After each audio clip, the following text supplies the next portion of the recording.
everyone, Niev here. This is actually the second time I'm recording this because the first time it turned out I wasn't recording. All right, so this is my daily tarot practice for the month of February 2023, and this is going to be a little bit shorter than normal because I haven't really been as active, I think, in recording my tarot stuff this month. A little bit, but it's mostly been my deity work. I've really sloughed on that, and that's on me. It's just I've hardly spent any time in my ritual room this month. Here and there I have, but it's been really, really cold in here, and that is partially an excuse because I do have a space heater, but honestly, the space heater only does so much, especially when we get temperatures here in New England that are like negative something. But anyway, so I just have not, there was like a whole week this month where I didn't do any deity work, or I didn't come in my ritual room at all, so I don't have any tarot readings for them. I did decorate the page for them though. So this is my my tarot journal. Yeah, I would say it's a tarot journal, less so a spiritual journal, because I'm really just recording my tarot stuff in here. Yeah, so, and this is a Hobonichi A6 original in Japanese. If you have watched my channel at all, you'll know that I have been learning Japanese for a while, so I very specifically went with the Japanese version. Anyway, so in the front I have one notebook here and one notebook here. The one in the front is my month ahead readings. These are my tea and tarot readings, and this is my latest one for March, which I haven't inked up yet. It's just in pencil right now. And this one is actually on my channel because I did record it. So if you want to check out the what I do, or what I have been doing for my month ahead tea and tarot readings, go check out that video. And if I remember during editing, I will put a card pop-up to it. All right. And what I'm kind of planning on doing with this is taking them out and tipping them in my month ahead as well as my moon readings. The only thing I'm hesitant in doing that, the only reason I'm hesitant in doing that is because I am concerned that this is going to get too bulky if I fill it up too much with all the papers, especially, you know, because there's going to be 4 different moon readings each month, because I do the full moon, the new moon, the first quarter, and the third quarter moon readings. So that's 4 each month, plus the fifth page for the month ahead reading. So yeah, and that would really make this quite bulky, and I'm just not sure that I'm ready to commit to that. So that's why the front page here is blank. What I was planning on doing was pasting a picture of the teacup right here, and then tipping in the reading right there. So that was my plan, but I don't know that I'll ever actually do that. I may just keep them in their separate little notebooks here. Anyways, so with that being said, this month there isn't a whole lot, especially under the deities categories. Like some of these, I just pulled the cards. I kind of did a mental take of the reading and then didn't write down my interpretation. And this one, I didn't do it at all, the ancestor reading. And then some of them I didn't, oh, this one was, that's right. I'll get to that. Yeah, so, and that was the case for several of these. Some of them I did do an interpretation. Oh, wait, no, this one is Ganesha. I wish I didn't. I don't think I did a Ganesha reading at all this month. I really don't. I don't think I did. Yeah, but here for Lou, I did an interpretation. This one was a very clear interpretation, and that made sense to me. Yeah, the 3 cards I got for it, it just, you know, I didn't even need to interpret the 3 cards. I got a clear message, and that was it. Yeah, so that's kind of been my and this one I didn't decorate at all, it seems. I don't think I did anything this day, which is okay. I don't need to have every single page be decorated, but I do try to make an effort to decorate my deity sections, even if I don't pull anything for them. So yeah, so let's And also, here was where I started to get back into doing my deity readings. So I did start to pull cards again. And I do actually have readings for these for this last week. It's just I haven't, or these last like 4 days, I just haven't recorded them yet. Because a lot of this I back recorded. I take a picture of my readings, and a lot of times I'll write on the picture itself in my phone my interpretation. And then I come back and fill out the journal here.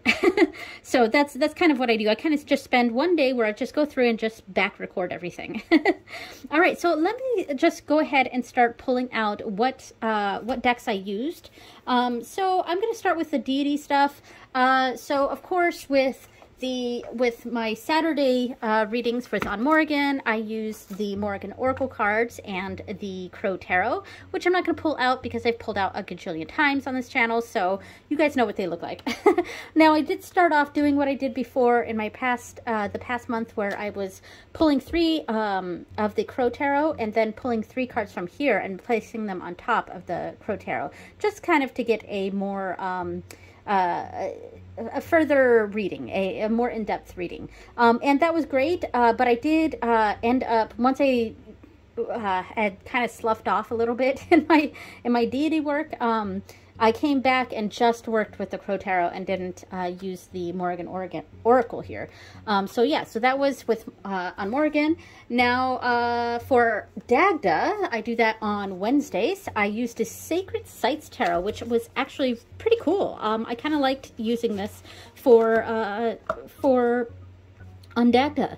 However, I will say, because I really like this deck. It's out of print. And I'm not going to apologize for showing out of print decks. You know, if I have a deck that's out of print, it's out of print. but yeah, so I will use it. But I do love this deck. It's one of those decks that I just enjoy reading up about each of the places that are depicted here. But I will say that there are some things that I would change about this. And I'm kind of thinking about getting this reprinted just for myself, where it's on a little bit better cardstock, and where I can actually put the name of the place that is depicted in each card, because that would really help me, I think, to really connect more with this deck. Isn't that a cool card? I like that. So yeah, but the thing is, what was difficult about this deck is that because I don't know the location, I'm kind of not getting that in-depth reading that I was hoping for, because I have to resort to going to the Little White Book, which is fine, but there's not a whole lot written about each place, and that's okay too, but it's just frustrating that I keep having to come back to the thing, and it would be nice to have the name of the place on the card itself, plus the title of the card. And I think I would find it easier to read with this deck if that were the case. Yeah, plus the cardstock is very flimsy. It's that really old, I think this is Lo Scarabeo. Yeah, Lo Scarabeo. It's that really old Lo Scarabeo cardstock that's like super, super thin, which makes it nice to shuffle. But it's, yeah, it's a little flimsy. And I did edge it in like this, like shimmery teal color, which is fine, except I didn't do a super great job, and it's bled quite a bit. And it does rub off on my hands even now after, because I did this, the edging of this like more than a year ago, like a year and a half ago or so. And you can see it on my finger, on my hand now. Yeah, it really, really rubs off even now. So, yeah, this is one of those decks that I love to use. It's just, there are things that I need to change about it for it to really function for me. And it's very possible I may get this reprinted just for myself so that I can better connect with this deck. But it worked nicely with Dagda, I think. Yeah, so anyway, and then for, let's see, who else I'm going to grab. Later on in the month, I switched on Dagda to the Steampunk Tarot, which I also really liked for him. Yeah, I try to stick with one deck per month for a deity, but sometimes I switch it out. And this month I did switch out to the Steampunk Tarot, which I like. It does have a similar issue with the cardstock. It's just a little too thin. It's nice for shuffling, but I don't know. It feels like it might fall apart because it's so thin. But yeah, and the other negative I would say about this deck is that it's just too dark. The imagery is it's hard to see sometimes. There are some brighter cards like this, and I do have it is bright in this room right now, so we are seeing a better look at these cards. But if it's even a little bit darker in this room, it is just really hard to see a lot of these cards. But yeah, so I did like this for Ondagda as well. Let's see. So let's see. Oh, for Lou, I did something different this month. I didn't do the Wise Dog Tarot.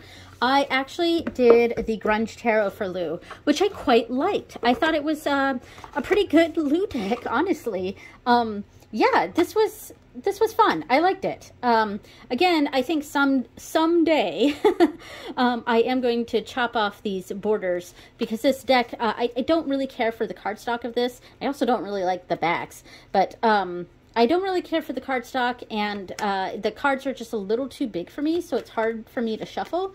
But I did really like this for Lou, and this is a really fun deck. Yeah, I like it a lot. All right, let me put these away. And finally, oh, actually not finally. So this is for Breege. Let me undo this. And here's the bag that I made for it. This is the Ghosts and Spirits Tarot, which I have used for the goddess Breege, or Bridget, for the month of February. And I really, really like this for her. I thought this was really, really nice for her. But again, it kind of suffers from the same thing as the Sacred Sites Tarot, in that because there's so much backstory to each of these cards, these are specific ghost stories or spirit stories from around the world that kind of deepen the meaning of each card. But because of that, I have to resort to the Little White Book to kind of understand that further detail of the story. So that's it. You know, I love this kind of tarot deck where it's got these deeper stories to help with the meanings. But the downside to that is it does make me quite reliant on the book, because I haven't memorized every single story. And because of that, these kinds of decks really would benefit from a deep dive or a deep study. But I just don't have the time to do that, especially with my current hobby of learning Japanese. It's that's taking up a lot of my time. So yeah. Yeah, I really liked this for Breach, though, and yeah, I don't know what else I want to say about it. It's just, yeah, I liked it for her. All right, and one more deck. Okay, for Lakshmi, I went a totally different route, and I did a Lenormand deck, and I did for her the Modern Sibyl Lenormand, which I got on Make Playing Cards. And by the way, I actually have a deck on Make Playing Cards, so if you're interested, go check that out.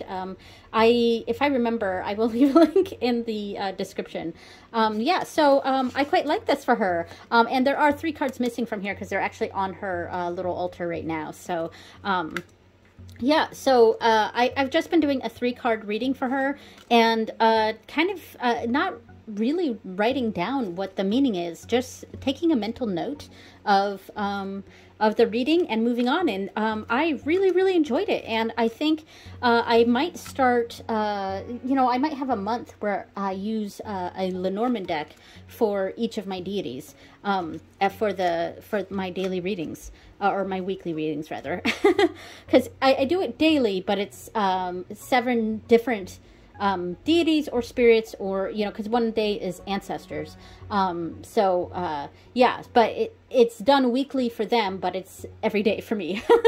If I keep on top of it, because like I said, this month I've been sloughing a bit with my deity work, and I feel a bit bad about that, and it's on me. It's my deal, but yeah, I really enjoyed this for Lakshmi. Yeah, so Sorry about that. I got like a weird pop-up on my phone. All right, so that was the Modern Sibyl Lenormand, which I used for Lakshmi. So let me get into my weekly decks. Also, what I meant by weekly decks was the decks that I use for my nightly readings, but I switch them out every week. Okay, so just wanted to clarify that a little bit. So the first week, I used the Shadowscapes Tarot, which I mentioned in the last video, because the first few days of February was still in you know, for the week. It was still last month. So, but the Shadowscapes Tarot is what I used for that first week. And I quite liked it. It's very pretty. Yeah. So I was using this for Lakshmi readings last month. But this month I used it for my first week of February. And it's kind of because I was trying to reconnect with this. And I mentioned that in my Deck Crushes video, where I think this was my my Fling deck. And sort of that prompt was something about how we really enjoyed our time together, but it was really short and there wasn't much of a commitment. I think, you know, I'm trying to remember. But anyway, I think... Excuse me there. I think what I'm trying to say is that I wanted to reconnect with this, because this is a deck that I really love as far as how it looks. It's just gorgeous. The artwork is beautiful. But it's one that I don't think I ever really formed that deep of a connection with it. I have had this for probably 10 plus years. I think it came out in 2012, so I guess and I think I got it right after it came out, so about 10 years. Yeah, so it's, but it's gorgeous. It's just that, and this is a common complaint about this deck, is that the artwork is so intricate that this is the kind of deck that would really benefit from much larger cardstock. And I don't say that lightly, because I prefer decks that are smaller, because I have really small hands. But yeah, this is just one of those decks where maybe it's just a little too busy, and which is normally not that much of a problem for me. Man, my throat is getting a little dry here. So anyway, yeah, I think, because I do like very busy decks, very busy cards, but there's something about this that maybe it's just a little too busy, or it's like the artwork is a little hard to make out.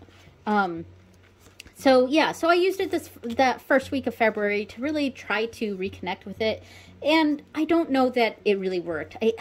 I think I need to use this deck more somehow, or maybe find a specific purpose for it, and maybe that's, it'll get its use that way.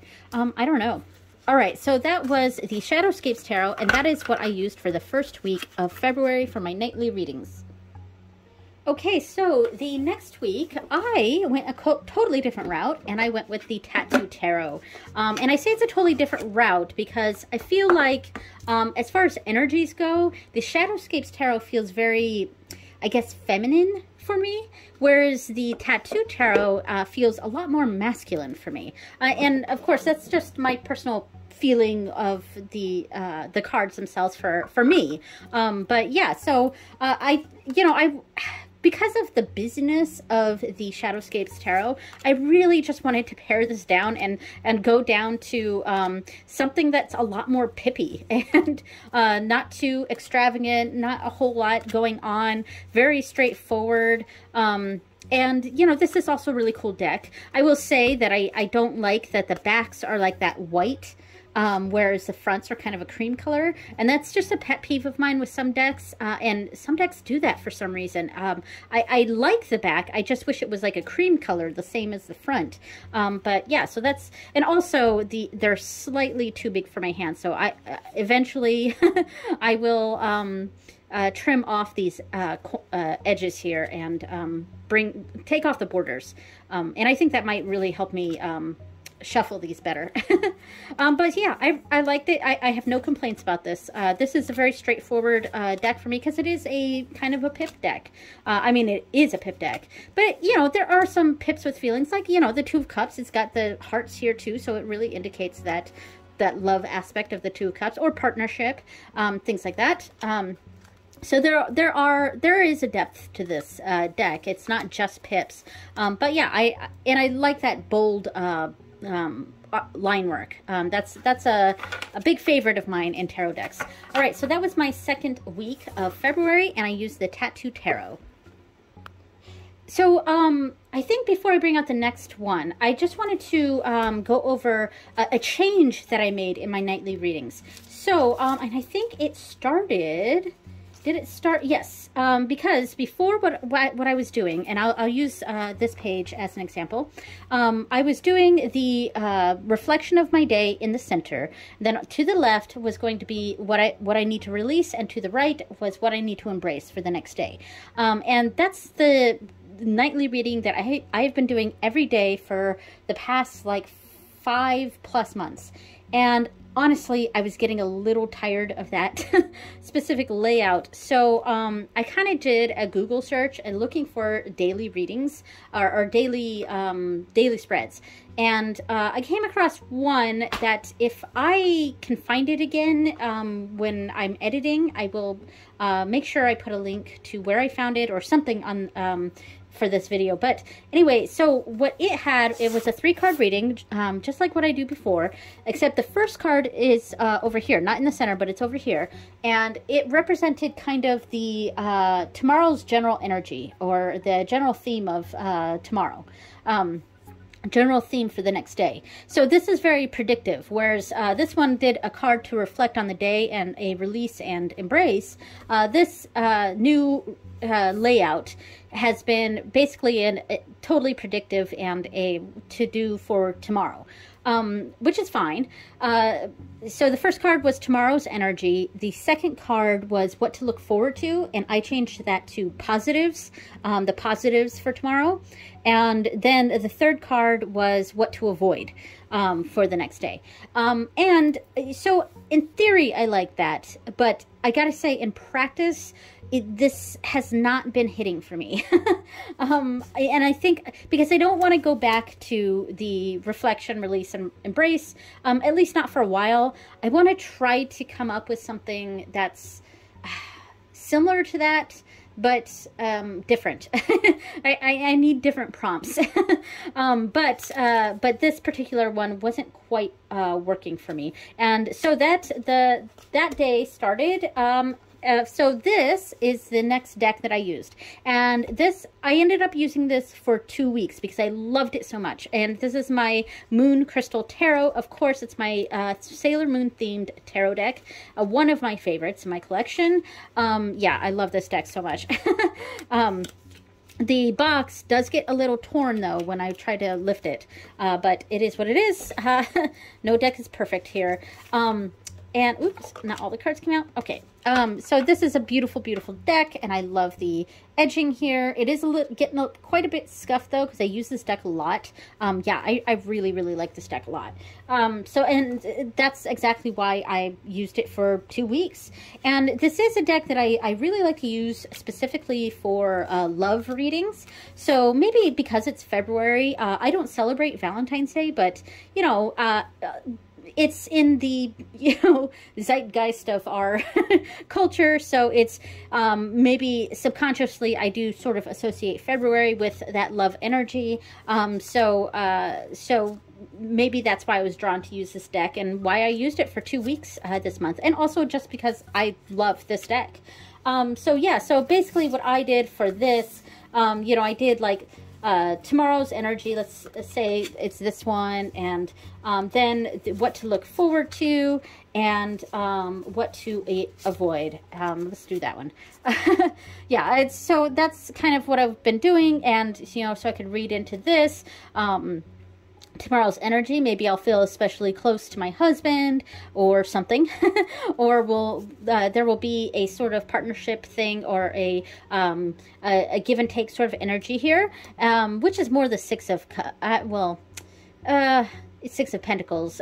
But yeah, what I was saying, like a partnership type energy. But then the positives, maybe I'm standing up for myself, or because this I kind of, yeah, not really a defense, because that's a bit more of the Seven of Wands, but a more what to look forward to is feeling confident. I think maybe that's how I would read that. And then what to avoid, this is the it's the Queen of Swords, so maybe a sharp tongue, maybe watching my words and being a little too aggressive or overbearing even, and hurting feelings, because that's kind of how I might read a sort of negative aspect of the Queen of Swords. So yeah, so that's just a sample reading there, but yeah, and it was really nice, and I really enjoy this deck, and I was happy to use it for 2 weeks this month. So that is the Moon Crystal Tarot, a Sailor Moon themed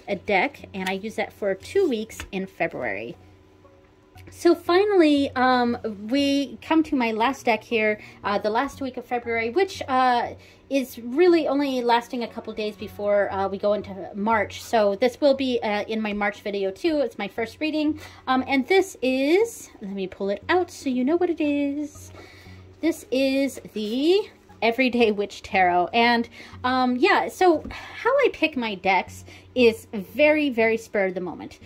I can't do a video where I'm going over what decks I'm going to use the next month or something, because really I really just determine it week by week, and sometimes I forget and I use the previous weeks for the first day or so, but yeah, and I was getting into bed last night because this is a Tuesday that I'm recording this, so I've only used this for 1 day this week, but yeah, I was getting into bed and I still had my Sailor Moon deck by my nightstand there, so I had to like, oh, hold on, I gotta go to my ritual room and grab a new tarot deck, and it's like, which one am I gonna pick? That one. You know, that's kind of how I pick my decks. It's really not thought out much. It's very spur of the moment, very yeah, very just like, that one, very gut feeling.